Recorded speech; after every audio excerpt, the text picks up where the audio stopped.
Mais Mélanie, qu'est-ce que tu fais? Je garde mon petit cousin. Non, mais avec ta loupe. Ah, j'ai entendu dire que des particules minuscules se cachent dans les assiettes. Et du coup, j'essaie de les voir. Ah, mais tu veux parler des nanoparticules? Oui, c'est ça, les nanoparticules. Apparemment, elles se cacheraient dans les additifs alimentaires et auraient des effets sur notre santé. Tu sais quoi, Émilie? J'aimerais en savoir plus. Je vais aller me renseigner.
Une nanoparticule est une petite particule de matière de l'ordre du nanomètre.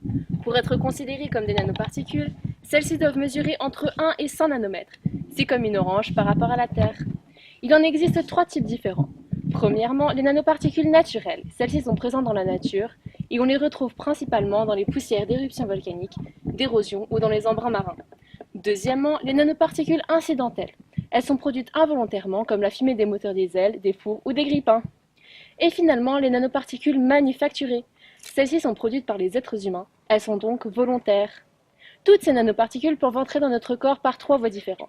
Par voie cutanée, comme par exemple la crème solaire, par voie respiratoire ou par voie digestive, comme dans les emballages ou les additifs alimentaires. À ce propos, les nanoparticules manufacturées sont utilisées dans des domaines très variés, tels que les cosmétiques, les textiles, l'industrie pharmaceutique, la technologie ou encore l'alimentation. Mais alors, pourquoi les utilise-t-on autant? Eh bien, ces nanoparticules servent à blanchir, faire briller, colorer ou encore modifier la texture. Néanmoins, malgré toutes ces qualités, elles sont très controversées. Effectivement, elles auraient des effets néfastes sur les hommes et leur environnement. Certaines substances, qui ne sont à taille normale pas dangereuses, peuvent devenir toxiques lorsque les particules sont de taille nanométrique. En effet, elles ont de nouvelles propriétés physico-chimiques. Observons cette expérience. Lorsqu'on met un mentos dans une bouteille de coca,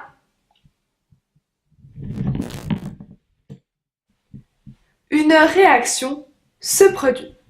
On peut expliquer cela grâce aux nanoparticules présentes dans le mentos qui créent de minuscules aspérités, ce qui rend la surface rugueuse observable à échelle microscopique. Cela va donc favoriser la formation d'une grande quantité de bulles de gaz et donc provoquer l'explosion. Comme ces nanoparticules sont si petites, cela augmente leur surface de réaction et par conséquent leur réactivité.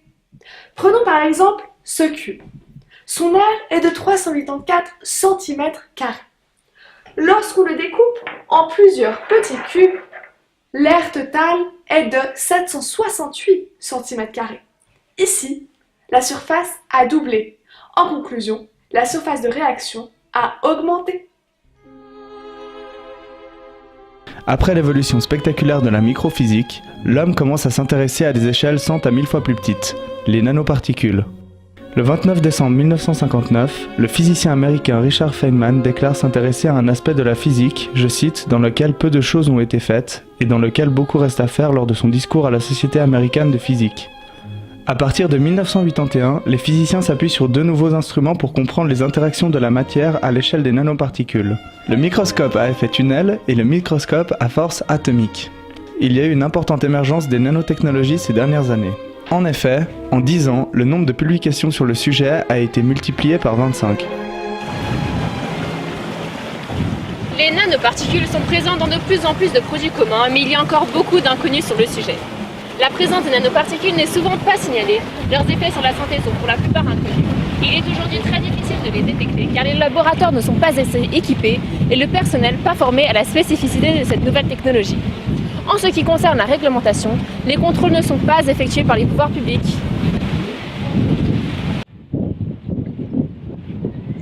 La commercialisation de cette nouvelle technologie a donc précédé la mise au point d'outils d'évaluation et de contrôle, ce qui rend difficile aux consommateurs de s'informer sur le sujet.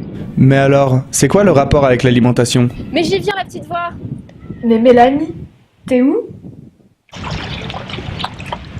Nous sommes ici à l'alimentarium de Vevey. Venez, je vous emmène avec moi.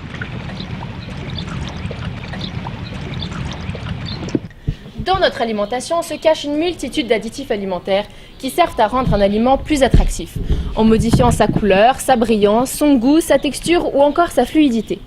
Ils sont aussi utilisés en tant que conservateurs et il en existe des centaines. Tous sont répertoriés dans un gros livre, le Codex Alimentarius, lui-même établi par l'Organisation des Nations Unies. Il contient également des normes, codes d'usage et directives pour leur production.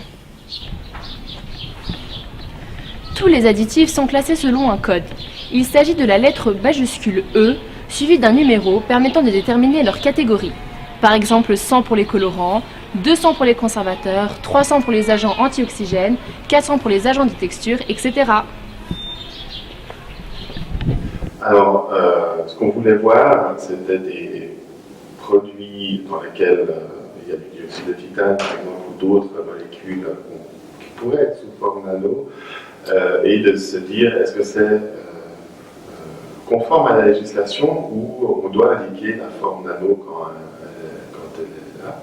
Quand c'est plus petit que 100 nanomètres, le producteur doit indiquer qu'il a utilisé des nanos. Et puis on s'est rendu compte que c'était vraiment de moins pas le cas. Énormément de produits n'indiquaient pas que la nature nano, alors que c'était 100% nano ou 80%. Ouais. Ils auraient dû l'indiquer. Donc il y a encore un problème. Au niveau européen, ici en Suisse, on est encore en phase de transition. Ils devraient l'indiquer, mais c'est pas fait. Les additifs alimentaires sont utilisés depuis des siècles. En effet, la conservation des aliments a débuté lorsque l'homme a appris à préserver chaque récolte jusqu'à la suivante.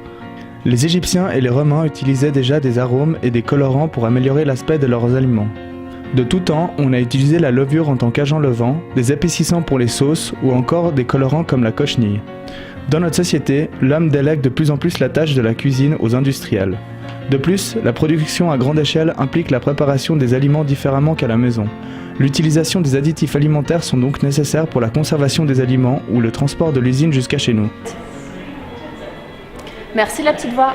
On retrouve donc des nanoparticules dans certains additifs alimentaires, principalement dans le dioxyde de silice, aussi appelé E551, dans le dioxyde de titane E171 et dans l'argent E174. Ouh là là, tous ces chiffres, ça me fait tourner la tête. Oh, arrête de te plaindre, la petite voix. Bon, revenons à nos particules.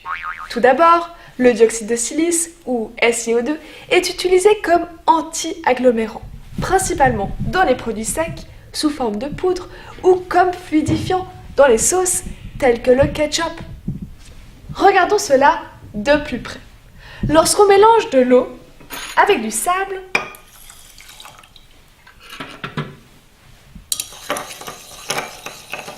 rien ne se passe. Le sable reste au fond. Dans ce deuxième verre, je mélange de l'eau toujours avec du sable un peu plus fin. On remarque cette fois-ci que le sable se dissout mieux dans l'eau. Si maintenant, j'ajoute de l'eau avec du sable encore plus fin, de l'argile,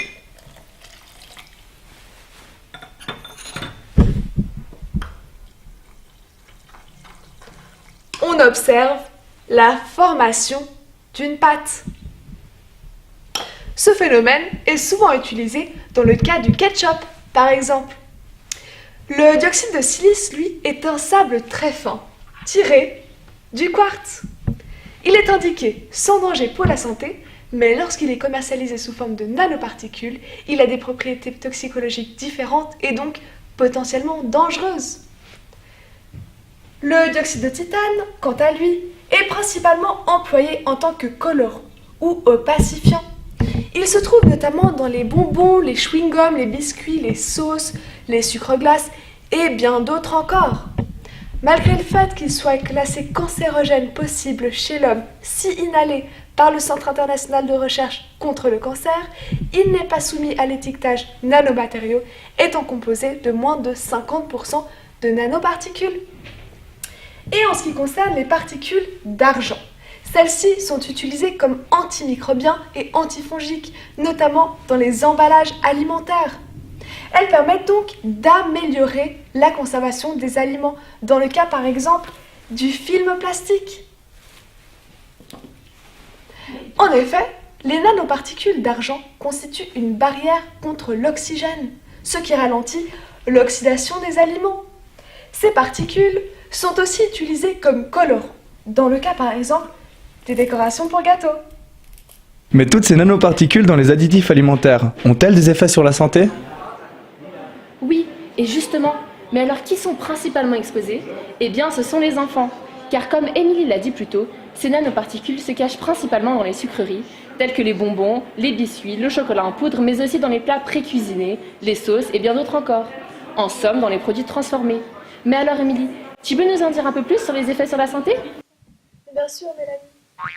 Eh bien, tout d'abord, ces nanoparticules sont si petites qu'elles peuvent franchir nos barrières biologiques, comme par exemple la muqueuse intestinale, et ainsi se retrouver dans tout notre organisme.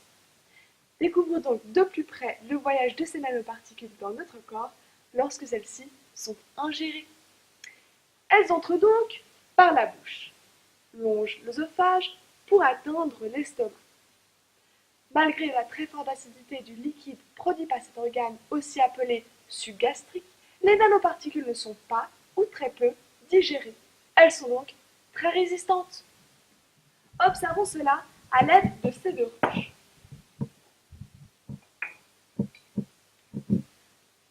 Une roche calcaire et une roche de silice.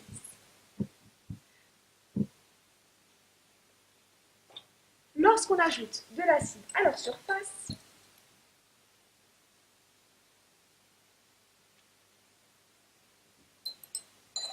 la roche calcaire se dissout, contrairement à la roche de silice qui, elle, reste intacte.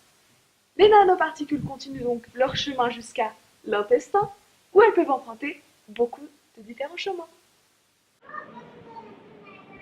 Mais oui Émilie, et c'est dans l'intestin que les molécules issues de la digestion passent à travers la muqueuse intestinale.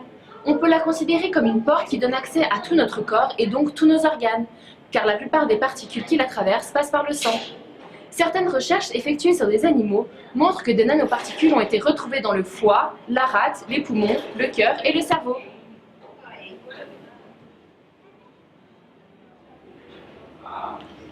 Mais alors, j'aimerais bien en savoir plus sur le passage des molécules à travers cette muqueuse. Tu sais quoi, Émilie? Je vais aller me renseigner auprès d'une nutritionniste.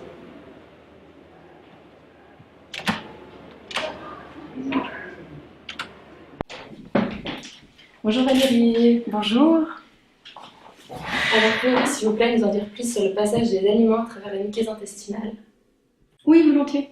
Alors, avant de passer à travers la paroi intestinale, les aliments doivent être digérés, ce qui veut dire coupés en de minuscules molécules, si possible d'une épaisseur de 1 voire 2 molécules. Si au niveau de l'intestin grêle, elles sont trop grosses, alors elles vont poursuivre leur chemin en fait, et aller dans le côlon. Donc revenons maintenant devant cette paroi intestinale. Qu'est-ce exactement? C'est comme une porte qui a une porte ou peut-être un mur aussi, qui sépare l'extérieur de l'intérieur et qui a 5 couches. Celle qui nous intéresse le plus, c'est la muqueuse, qui est magnifiquement dessinée ici. Cette muqueuse est celle qui est le plus proche en fait, de la lumière intestinale. Elle est très très fine, elle est constituée de 5 cellules, 5 types de cellules, dont les cellules M, qui ont en fait un rôle d'informer le système immunitaire par rapport aux antigènes. Et celles qui nous intéressent bien évidemment, ce sont les entérocytes. Les entérocytes, ce sont les fameuses cellules de cette muqueuse intestinale qui vont permettre d'absorber les molécules alimentaires qui vont passer à travers elle pour ensuite, comme on le voit bien ici, aller dans le sang, atteindre le sang, puis ensuite aller dans le foie et être distribué à l'intérieur de l'organisme, dans les cellules, pour satisfaire leurs besoins. Merci beaucoup pour cette explication. Je t'en prie. Waouh, c'est vraiment impressionnant cette muqueuse intestinale. Mais alors, est-ce que toutes les nanoparticules passent à travers? Non, seule une petite partie des nanoparticules passe à travers la muqueuse intestinale pour ainsi se retrouver dans tous les organes du corps. D'ailleurs, le foie est un des organes où on retrouve le plus de nanoparticules sous forme d'agglomérats. Lorsqu'elles passent dans le sang, le foie est le premier organe touché et elles sont très difficilement éliminées.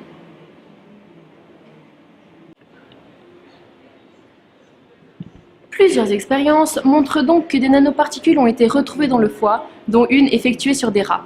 Les chercheurs leur ont transmis des nanoparticules de TiO2 par voie orale et par exposition chronique pendant 100 jours. La dose était de 10 mg par kg de masse corporelle par jour, proche de l'exposition alimentaire humaine. Les résultats de cette expérience montrent divers effets des nanoparticules sur leur santé. On ne peut donc pas en conclure que les effets sont les mêmes sur les hommes, mais on peut émettre l'hypothèse que les nanoparticules ont des effets sur notre santé. Et oui, Mélanie. Tout d'abord, les nanoparticules de titane ont été retrouvées dans les parois de l'intestin grêle et du côlon. Elles se nichent dans le noyau des cellules du système immunitaire de l'intestin, ce qui crée des réactions micro-inflammatoires dans les muqueuses du côlon. De plus, suite à une exposition chronique au dioxyde de titane, 40% des rats ont développé des lésions précancéreuses dans la même muqueuse. On peut donc en conclure que le dioxyde de titane a un effet promoteur sur le cancer du côlon chez les rats. Effectivement, en plus du foie, les poumons sont aussi des organes très touchés par ces petites particules. Des maladies telles que l'asbestose ou la silicose des mineurs sont dues à l'inhalation des petites particules de silice. Cette dernière, à son apogée dans les années 1990, touchait principalement les travailleurs des mines qui respiraient la poussière de granit, et donc de silice. Les particules de silice forment des agglomérats dans les poumons, ce qui provoque des inflammations. Certes, les effets à cause de l'inhalation des particules de silice ne sont pas les mêmes que ceux par ingestion. En revanche, les scientifiques émettent l'hypothèse que ces particules peuvent causer des dégâts similaires en arrivant par le sang. Merci la petite voix. Les nanoparticules, une fois dans le sang, vont décidément partout, et donc même sous la peau. Regardons cela de plus près. Le dioxyde de titane, lorsqu'il est soumis au rayonnement solaire, capte de l'énergie. En effet, ces électrons s'agitent. Ils voudront ensuite relâcher cette énergie dans notre corps, ce qui peut provoquer des brûlures ou encore de l'oxydation. Prenons l'image d'une tasse de thé chaude. Ah, Émilie, tu devrais faire une pause et profiter. Ah, c'est chaud! Eh ben bravo, ça t'apprendra. Comme je disais, c'est comme une tasse de thé chaude. Lorsqu'on la place dans une pièce à température ambiante, celle-ci voudra relâcher son énergie en perdant de la chaleur. Il en va de même pour les électrons qui voudront perdre cette énergie accumulée. Donc si on résume, les nanoparticules, une fois dans notre intestin, peuvent soit traverser la muqueuse intestinale et ainsi se propager dans tout notre corps, soit se retrouver face au système immunitaire de notre intestin, aussi appelé le GALT. Et ici encore, c'est tout un monde. Les nanoparticules, elles, ne suivent pas ce processus digestif. En effet, elles sont beaucoup trop petites. Donc ce qui va se passer, c'est qu'elles vont aller directement soit dans les entérocytes, soit entre ces entérocytes. Elles vont du coup passer dans le sang et rester, s'accumuler dans le foie et dans la rate. Ou alors, elles ont aussi la possibilité de rester dans la sous-muqueuse. Donc maintenant, face à toute cette invasion, on pourrait se demander comment agit le système immunitaire, qui est donc notre système de défense, celui qui protège l'organisme. Il est, comme par hasard, on le retrouve à 70% logé dans la muqueuse. Et c'est pas pour rien. On parle justement du système immunitaire intestinal et les Anglais le nomment d'ailleurs GALT.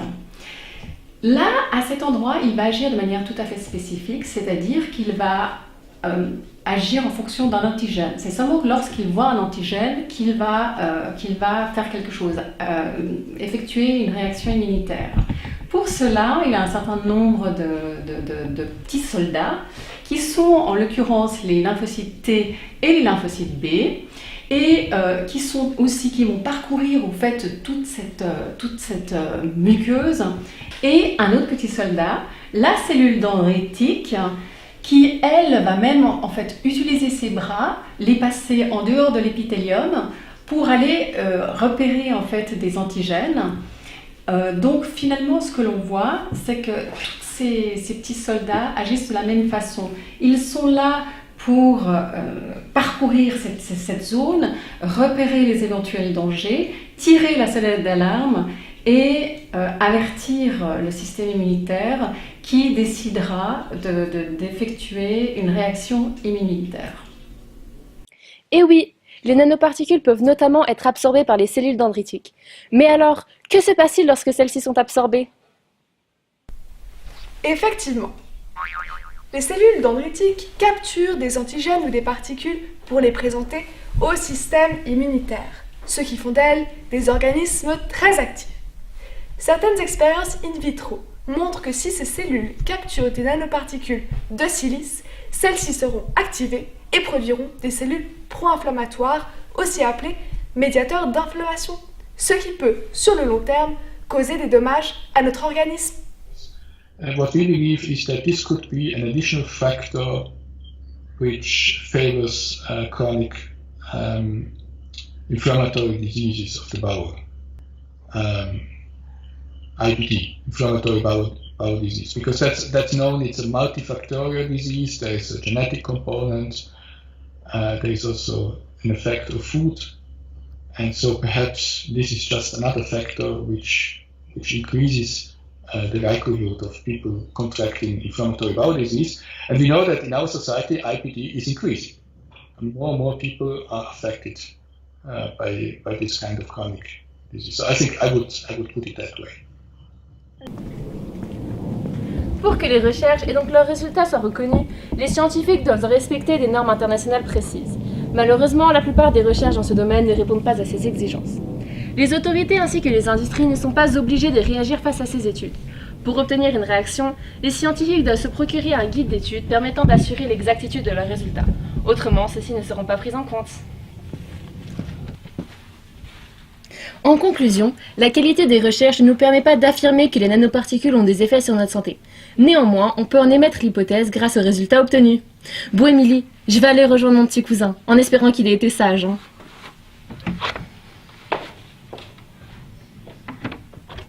Mais Mélanie, tu les laisses quand même manger ces bonbons? Certes, les nanoparticules ont de nouvelles propriétés intéressantes, mais dans le doute, pour le moment, il vaut mieux les éviter. Non! Eh oui!